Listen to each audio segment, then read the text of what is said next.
আমি বললাম, আমি ব্যর্থ। আল্লাহ বলেন, বিশ্বাসীরা সফল হয়। আমি বললাম, আমার জীবনে অনেক কষ্ট। আল্লাহ বলেন, নিশ্চয়ই কষ্টের সাথে আছে স্বস্তি। আমি বললাম, আমাকে কেউ সাহায্য করে না। আল্লাহ বলেন, মুমিনদের সাহায্য করা আমার দায়িত্ব। আমি বললাম, আমি দেখতে খুবই কুৎসিত। আল্লাহ বলেন, আমি মানুষকে সৃষ্টি করেছি সুন্দরতম আকৃতিতে। আমি বললাম, আমার সাথে কেউ নেই। আল্লাহ বলেন, ভয় করো না, আমি মুমিনদের সাথে আছি। আমি বললাম, আমার পাপ অনেক বেশি।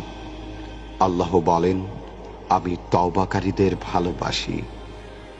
আমি বললাম, আমি সব সময় অসুস্থ থাকি। আল্লাহ বলেন, আমি কোরআনকে রোগের নিরাময় হিসাবে পাঠিয়েছি।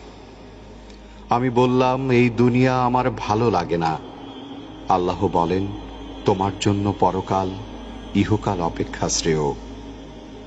আমি বললাম, বিজয় অনেক দূর। আল্লাহ বলেন, আমার সাহায্য একান্তই নিকটবর্তী। আমি বললাম, আমার জীবনে খুশি নেই।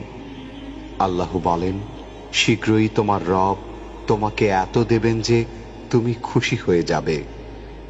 আমি বললাম, আমি সব সময় হতাশ। আল্লাহ বলেন, আর তোমরা নিরাশ হও না এবং দুঃখ করো না। আমি বললাম, আমার কোনো পরিকল্পনা সফল হচ্ছে না। আল্লাহ বলেন, আল্লাহ সর্বোত্তম পরিকল্পনাকারী। আমি বললাম, আমার কেউ নেই।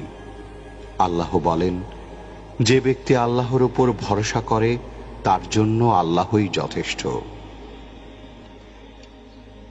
এত নিয়ামতের ভাণ্ডারে থাকার পরেও সন্তুষ্ট চিত্তে আমরা আল্লাহর নিকট শুকরিয়া জ্ঞাপন করি না।